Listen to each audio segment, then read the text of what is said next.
Nah, guys, kembali lagi di channel Aprisitorus, di mana channel ini akan memberikan diri kamu suatu informasi baik dari pekerjaan, asmara, keuangan, ataupun kehidupan diri kamu secara general.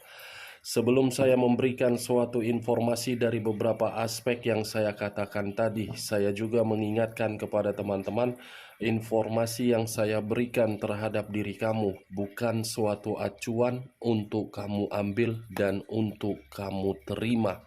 Saya hanya bisa memberikan diri kamu suatu informasi.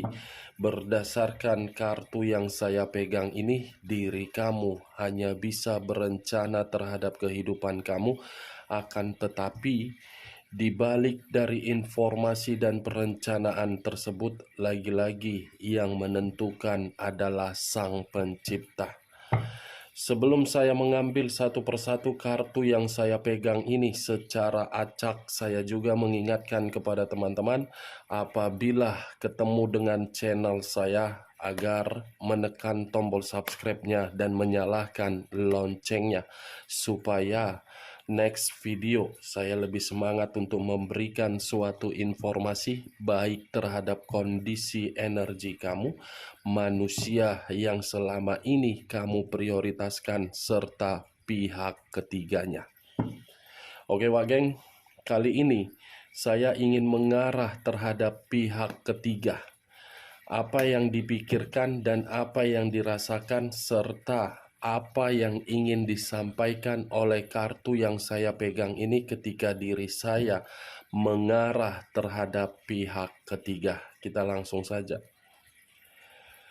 Saya akan mengambil beberapa kartu, di mana kartu yang akan saya ambil nanti bisa saja bersifat resonate, bisa saja tidak bersifat resonate. Semuanya saya kembalikan terhadap pola pemikiran kamu. Semuanya saya kembalikan terhadap situasi energi yang kamu miliki untuk saat ini.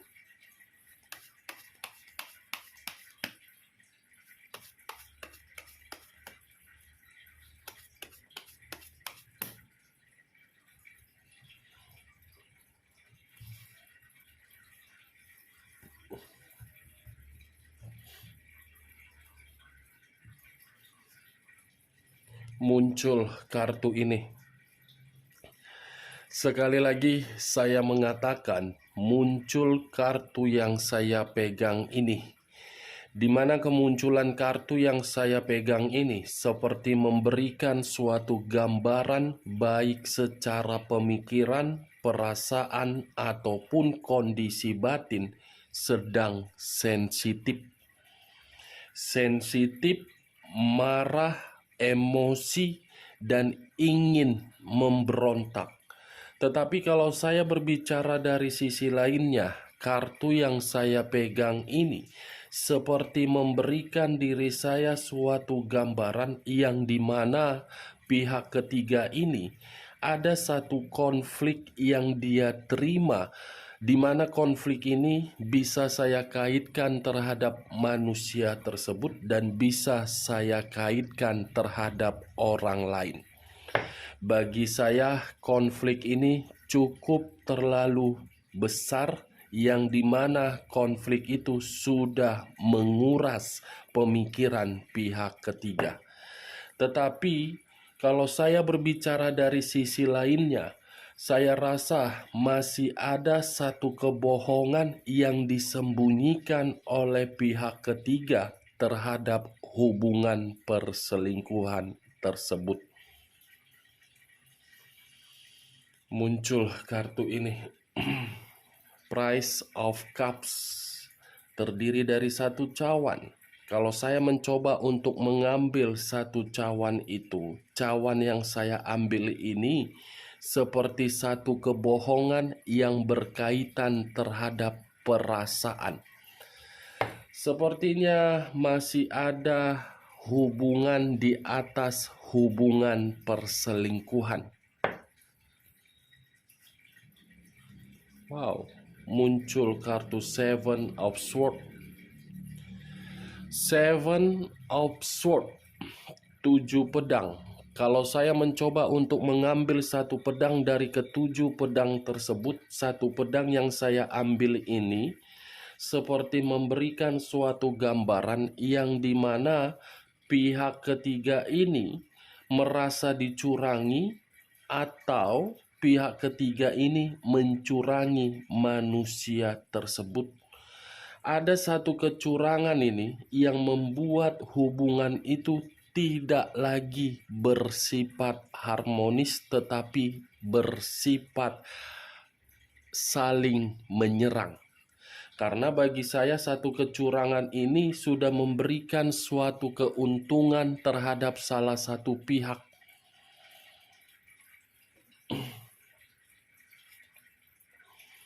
Muncul kartu Knight of Wands, unsur api berlambangkan 3 zodiak, Aries, Leo, dan Sagittarius. Kalau saya mencoba untuk mengesampingkan ketiga zodiak yang saya katakan tadi, kartu yang saya pegang ini memberikan suatu gambaran tetapi ada dua arti, kecerobohan dan energi baru.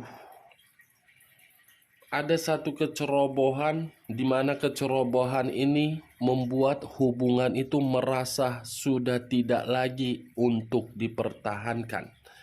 Dan energi baru ini seperti apa ya? Energi baru yang sengaja disembunyikan agar bisa mendapatkan berbagai fasilitas. 5 tongkat. Terdiri dari 5 tongkat. Kalau saya mencoba untuk mengambil satu tongkat dari kelima tongkat tersebut, satu tongkat yang saya ambil ini gambaran dari situasi hubungan perselingkuhan tersebut untuk saat ini lagi berselisih, lagi bertengkar, lagi penuh dengan konflik. Bukan hanya konflik, tetapi sepertinya ada satu bentuk kekerasan secara fisik. Kamu bisa melihat sendiri kartunya bagaimana posisi gambarnya. Bertengkar. Saya rasa pertengkaran ini diawali dengan situasi kebohongan yang saya katakan tadi. Antara manusia itu yang berbohong ingin kembali terhadap diri kamu, atau manusia itu menyadari selama ini pihak ketiga mencurangi diri dia. Nine of Swords, 9 pedang.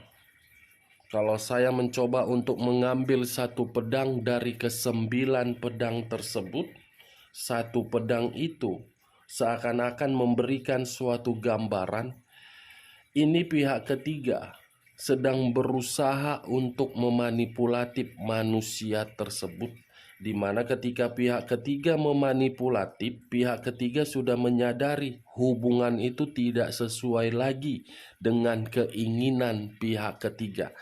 Tetapi kalau satu pedang dari ke-9 pedang tersebut saya arahkan terhadap manusia itu, saya yakin dan saya percaya manusia itu pun seperti berusaha untuk meliciki pihak ketiga agar bisa kembali terhadap diri kamu atau agar bisa mencari orang lain.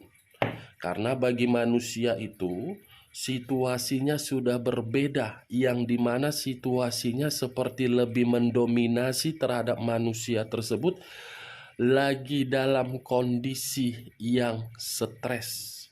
Stres akibat dari ulah pihak ketiga. Tetapi kalau saya berbicara dari sisi lainnya dan memutarbalikkan perkataan saya, dan masih mengangkat satu pedang dari ke-9 pedang tersebut, satu pedang itu seperti memberikan suatu gambaran yang dimana pihak ketiga ini sedang menerima satu ancaman. Satu ancaman ini membuat kondisi pihak ketiga seperti merasa trauma dan depresi. Dua tongkat yang bersilang. Situasi penuh dengan kebingungan. Page of Pentacles, satu koin yang dipegang. Koin yang dipegang ini seperti memberikan suatu gambaran yang dimana kondisi hubungan perselingkuhan itu hanya untuk menghabiskan materi. Bukan hanya itu saja, sepertinya ini pihak ketiga sedang miskin.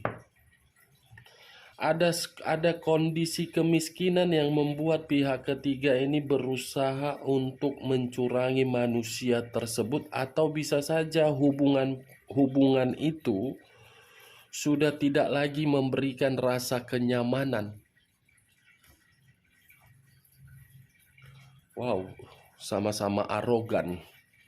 Yang satu egois, yang satu keras kepala, yang satu arogan, yang satu penuh dengan manipulatif.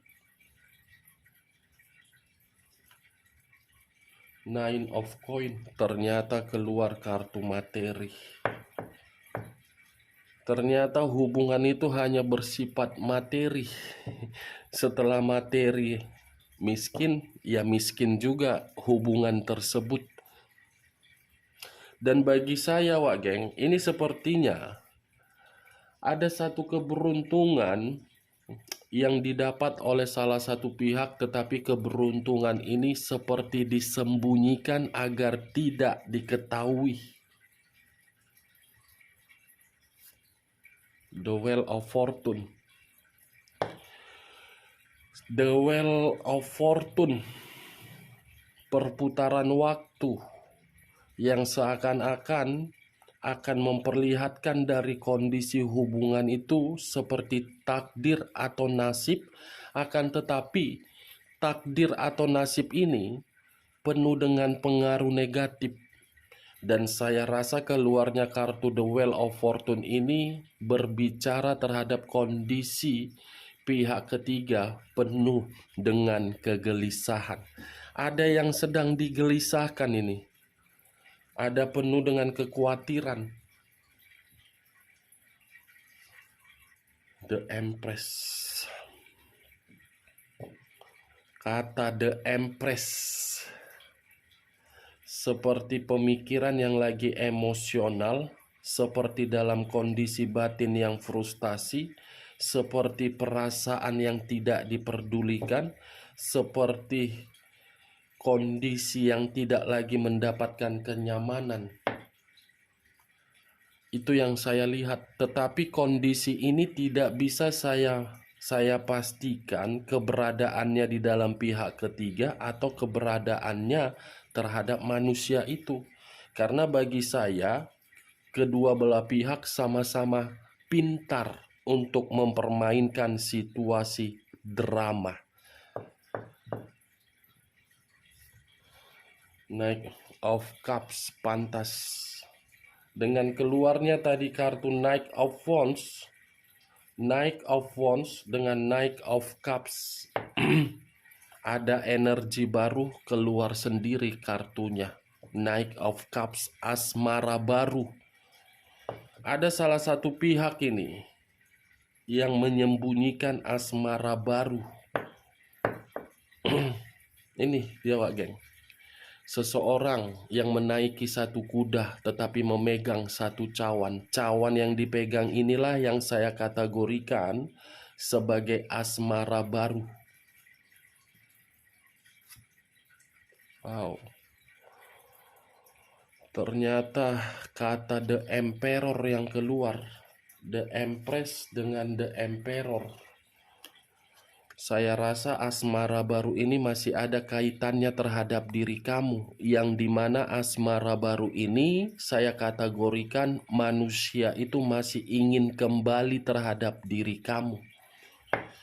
Manusia ini masih berpikiran untuk kembali terhadap diri kamu, karena bagi dia kehadiran pihak ketiga ini bukan memberikan suatu pengaruh positif, tetapi memberikan pengaruh negatif. Akibat pengaruh negatif inilah manusia itu berusaha untuk memanipulasi pihak ketiga. Pantas The Empress dengan The Emperor. Saya mengarah terhadap pihak ketiga, tetapi pembahasannya masih ada kaitannya antara diri kamu dengan manusia itu. Dan saya rasa manusia ini belum sanggup untuk kehilangan kamu. Tetapi karena sifat keegoisan dia, kearoganan dia, yaitu yang dia pilih. Kita lihat kartu terakhir. Muncul kartu The Fool. The Fool memiliki arti kebodohan dan resiko. Kalau saya mencoba untuk menarik dari situasi kebodohan, mungkin manusia itu menikmati kebodohannya terhadap pihak ketiga, tetapi pihak ketiga pun seperti saya kategorikan sedang menikmati kebodohan untuk menerima resiko, yang dimana resiko tersebut dari sifat ataupun karakter manusia itu. Sepertinya tidak beda jauh. Manusia itu memperlakukan diri kamu secara arogan, dia pun memperlakukan pihak ketiganya secara arogan. Seperti apa ya? Hobi mencicipi, setelah mencicipi hanya berpikiran bertanggung jawab untuk memberikan materi. Itu dia, geng. The Fool, ada situasi kebodohan dan ada situasi resiko yang akan diterima manusia ini, dan akan kamu terima juga kalau manusia ini kamu terima untuk kembali. Karena kondisinya hubungan itu sudah tidak lagi memberikan kenyamanan. Oke Wak Geng, hanya itu yang bisa saya berikan informasinya terhadap diri kamu ketika diri saya mengarah terhadap pihak ketiga. Sebelum saya menutup perkataan saya, sekali lagi saya mengatakan, kalau menurut diri kamu perkataan saya tadi bisa masuk secara logika kamu, silakan angkat. Tetapi kalau tidak usah kamu angkat, dan jangan paksakan terhadap kondisi energi kamu agar perkataan saya tadi bisa bersifat resonate ataupun tidak resonate. Sekian dulu informasinya. Salam kartu tarot, salam zodiak.